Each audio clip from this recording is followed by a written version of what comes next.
How to Be a Stoic by Massimo Pigliucci. Introduction. What's in it for me? Use the wisdom of the Stoics to lead a good life today. The question of how to live has been necessary for every culture, religion, and society in history. How should we tackle life's challenges? What's the best way to behave and conduct ourselves toward others? And how should we face up to the ultimate challenge, our own demise? Stoicism, a philosophy developed in the ancient world, has a lot to tell us about how we can live today. Stoic philosophers were interested in the practicalities of living a good, virtuous life, from how to foreground your friendships to dealing with daily frustrations. In these chapters, you'll discover how to lead a life based on Stoic principles, how to prioritize what is important and what you have the power to change, and how to worry less about the things that are unimportant and out of your control.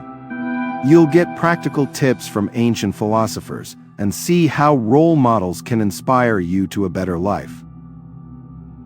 In these chapters, you'll learn why wisdom is the most important virtue, why looking at your experiences through someone else's eyes can help you make sensible decisions, and why a healthy attitude to death will help you appreciate your life.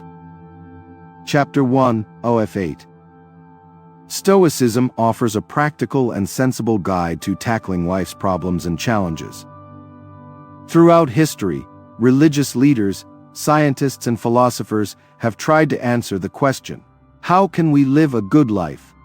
How should we deal with life's problems, treat our friends and neighbors, react to adversity, and prepare for death? One philosophy that can provide some answers is Stoicism, so called because its first followers met beneath the stoipoikile, meaning painted porch, in ancient Athens. Stoicism started in Athens around 300 BCE.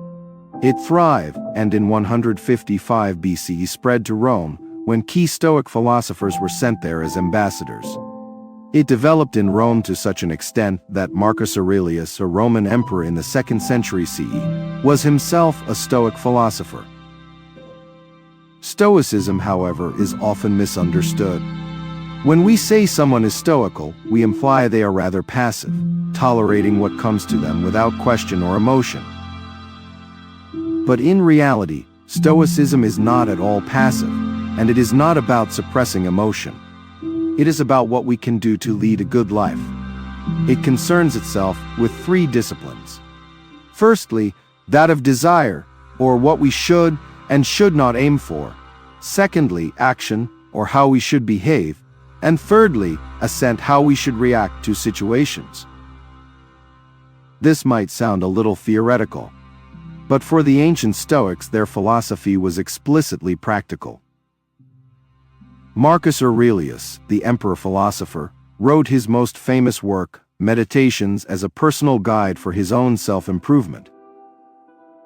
One of the most influential of the Stoic philosophers, and a thinker who will often be our guide in these chapters, was Epictetus. A freed former Roman slave with a crippled leg, Epictetus became a teacher of philosophy in the 1st century.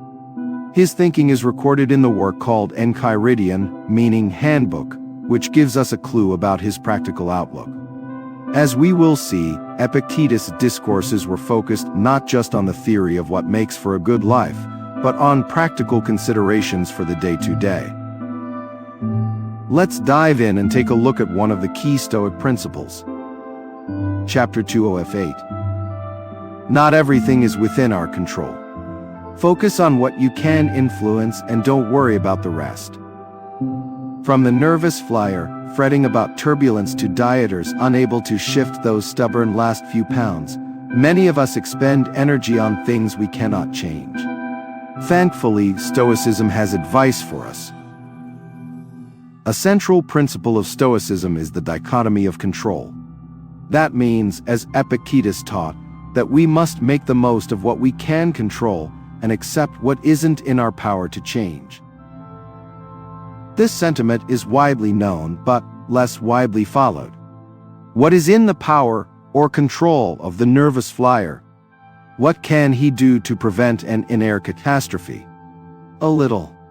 He can choose whether his trip is necessary, and if so, which airline to choose. What he cannot do is control or influence anything once in the air. By now he must accept the circumstances he is given, in this case, relying on his pilots, air traffic controllers, the weather and other factors outside his control. To fret further is a waste of energy. So this central tenet of Stoicism shouldn't be seen as encouraging passivity.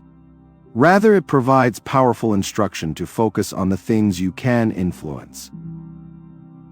Take the author's struggles with his weight. Long irritated by his chubbiness, he eventually chose to take control over his choices, exercising moderately, eating well and in smaller quantities. He achieved a better physique, but not the slim, muscular body many desire. Factors beyond his control, such as his genes, rendered that goal unachievable. But with the attitude of a Stoic, he has derived satisfaction from knowing that he has successfully tackled the factors under his control and can accept the outcome of his efforts with equanimity. Following the author's lead can help reduce worry in your life. Consider someone who's in line for a possible promotion. She thinks she may get it. She has performed well over several years and done all she can to ensure success.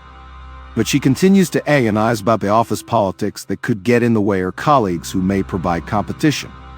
A better approach would be to think like a Stoic. Satisfied that she has done what is in her power to do, she could wait and accept the news calmly, whether good or bad. Chapter 3:8. Stoics taught that we should follow moral virtue instead of pursuing wealth, health, or comfort in life. Many ancient philosophers, Stoics included, argued that we should pursue moral virtue over material benefits like wealth and comfort. The philosopher Socrates, who heavily influenced the Stoics and most of Western thinking, provided a model, albeit an extreme one. When a political opponent accused Socrates of impiety and eventually had him condemned to death, Socrates could have escaped thanks to helpful and loyal friends. But he refused to do so, telling his upset friends that he had to uphold his moral duty to accept the law and the justice system, despite its blatant misuse. We don't get to bend the rules on the occasions when they don't favor us, he argued. He accepted his death to maintain his integrity, to the cost of his friends and family. Most Stoic philosophy is a little more pragmatic than this unbending approach. But Stoics, like Socrates, regard friends, family, wealth, health, and everything else pleasant and enjoyable in life as preferred indifference. Stoics do not believe that wealth, for example, is to be avoided. Indeed, given the choice, being wealthy is more preferred than not being wealthy. But Stoics recognize that things such as wealth, despite being preferred, were indifferent to the goal of a moral, virtuous life. So how can we apply moral virtue over preferred indifference in our own lives? We can start by recognizing that everything has a moral element. For instance, one day, while getting cash out of an ATM, the author froze. He remembered suddenly that his bank had been involved in morally dubious investment and working practices. He realized that his preferred indifference of being able to get cash out quickly sat in opposition to his virtue or his desire to support good behavior. He strolled into the bank, told a confused staff member he wanted to close his account on moral grounds, and later signed up with a bank that, while not impeccable in its behavior, was more virtuous than his original choice. Few of us can, or will need to, live up to Socrates' extreme example of prioritizing moral virtue, but all of us can consider whether more of our decisions in life could be guided by a commitment to moral virtue. Now let's consider what virtue really means. Chapter 4:8. Stoic concepts of virtue, based on wisdom, courage, temperance, and justice, have always been important. We've seen that living with virtue was important to the Stoics. But what exactly did they mean when they talked of a virtuous life? Well, Stoicism identified four aspects of virtue: temperance, courage, justice, and most importantly, wisdom. Temperance allows us to control our instinctive desires, like avoiding flirting with a married person. Courage gives us the mental strength to act well under difficult circumstances, like standing up to a bully. Justice meant for the Stoics treating others fairly and with dignity. But according to Socrates, wisdom was the chief good. Why? Simply because it is the only human ability that is good in all circumstances. For example, it is better to be rich than poor. But to know how to deal with either situation, we need wisdom. These concepts of virtue have been fairly consistent throughout philosophical and religious history. The influential Christian theologian Thomas Aquinas' system of heavenly virtues kept the four Stoic ones and added faith, hope, and charity. Other cultures, including Buddhism, Confucianism, Hinduism, and Taoism, also incorporate the four, adding humanity, meaning love and kindness and transcendence, which covers concepts of connection and meaning like hope or spirituality. The Stoic approach seems to have got something right. If we look around us, we can see people who exemplify these virtues today. Consider Malala Yousafzai. At the age of 11, living in Pakistan, she began writing an anonymous blog detailing the local Taliban's approach to girls' education. Over time, she rose to some fame. On 9 October 2012, a man exemplifying the opposite of these values got on her school bus, and after asking for her by name, shot her. Malala survived. And amazingly, she continued to advocate for girls' education, helping to bring about the passing of Pakistan's first legislation, creating a right to education. Malala demonstrated virtue and made a difference in the world. She is truly leading a virtuous life, defined by temperance, courage, justice, and wisdom. Epictetus would have recognized Malala as an example to us all. And as we'll see, he and others believed strongly in the power of role models. Chapter 5, OF8. Observing and imitating role models is an effective way to lead a good life. Concerned as they were about the practicalities of how to live life, Stoics were fans of using role models to illustrate optimal behavior. The Roman Stoic philosopher Seneca wrote an essay on the nature of the wise person, or the ideal Stoic role model, and held up one such man, Marcus Cato, as a prime example. Cato was a senator in Rome and unusually committed to moral virtue. When he became a military commander, he marched, ate, and slept alongside his men, who loved him for this. He was also incorruptible. As administrator and tax collector for the island of Cyprus, he refused opportunities to enrich himself, as was normal at the time. Instead, he dutifully and honestly collected taxes to be sent back to Rome. When Julius Caesar declared war on the Roman Republic and attempted to secure dictatorial power for himself, Cato fought him to defend the Republic, its institutions and values. Eventually, facing defeat, he killed himself rather than be captured, which would have handed Caesar a propaganda victory. As the historian Plutarch describes it, Cato stabbed himself but did not immediately die. He lay bleeding, his bowels hanging out of his body. His doctor tried to save him, but Cato, seeing his physician's intentions, tore out his own bowels and died. In death as in life, Cato was a model of virtue, sacrificing himself to avoid giving his morally contemptible opponent any political advantage. Cato's example may feel a little extreme, but for Stoics, that was part of the point. Inspired by the grueling experiences of people like him, we can surely conjure up the courage to rise to the challenges in our own lives. Set against the context of committing suicide to preserve your honor, how hard can it really be to, for instance, stand up to a bullying boss, avoid using morally corrupt banks, or make a small step toward a better life?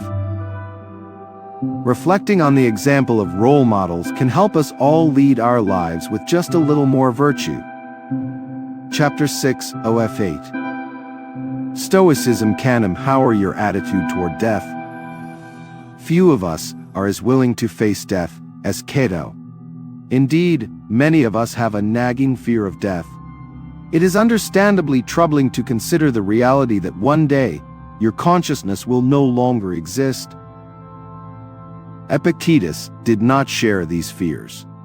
He said, "I must die, must I? If soon, I die now, as it is time for dinner, and afterward when the time comes I will die."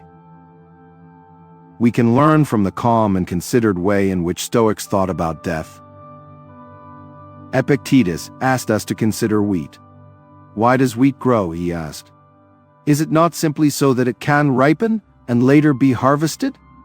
He was saying that, just like wheat and all living things, we humans grow, ripen or mature and eventually die. To pray for a man not to die is, Epictetus said, to pray for them not to ripen. We regard it as normal that wheat is harvested or dies, and give it barely another thought. The only difference between us and wheat is that we are capable of reflecting on our own mortality. But this does not change the reality. Just because we have consciousness, and wheat does not, why should we waste time and energy fearing our deaths? Stoics argued that you should constantly remind yourself of the impermanence of things, including humans. This way, you will better accept death and better appreciate life. Epictetus said that, when it comes to things and people to whom you are attached, you should remind yourself of their nature. When you kiss your wife or child, he said, tell yourself you are kissing a mortal. You won't be so upset if they are taken from you. This seems a little shocking at first, but what Epictetus is teaching is not that we should be indifferent toward humans. Rather, he is suggesting two things. Firstly, we face the reality that our loved ones are impermanent. And secondly, for this very reason, that our partners or children may die, we should regularly remind ourselves that they are precious. We should, according to Stoics, take mortality seriously. But instead of finding stress in anticipation of death, we should find care and appreciation in life. Chapter 7, OF 8. Pause and reflect. Put yourself in the shoes of others, and you will better handle provocation and misfortune. In modern life, it is easy to be provoked to anger or frustration by any number of day-to-day irritations, from an insulting colleague to the inconsiderate subway passenger eating smelly food on a crowded train. Stoicism teaches us not to react impulsively to these provocations. An insult or an elbow in the back on a crowded subway train is in itself harmless. To be harmed in such a situation requires your mind to react to it and believe you are being harmed. But if we practice avoiding an immediate reaction to such provocations, then we can reduce our impulse to anger, frustration, or other forms of passion. Epictetus said we should take a moment before reacting to such situations. Were he alive today, we might imagine him recommending us when provoked to breathe deeply for a moment and take a walk around the block. Only then could we consider the provocation dispassionately. Another useful lesson is to other eyes. When something irritating happens to you, consider how we would regard this event if it happened to someone else. For example, if you break a glass, perhaps one you are a little fond of, you might react with some small sadness or irritation at your clumsiness. But were you to see a friend breaking a glass, you might quickly say bad luck, never mind, and then think nothing more of it. There's a lesson in the way we react to others' small misfortunes. We should accept our own misfortunes with greater equanimity. So next time someone is rude to you, and anger starts to rise inside you, stop for a minute.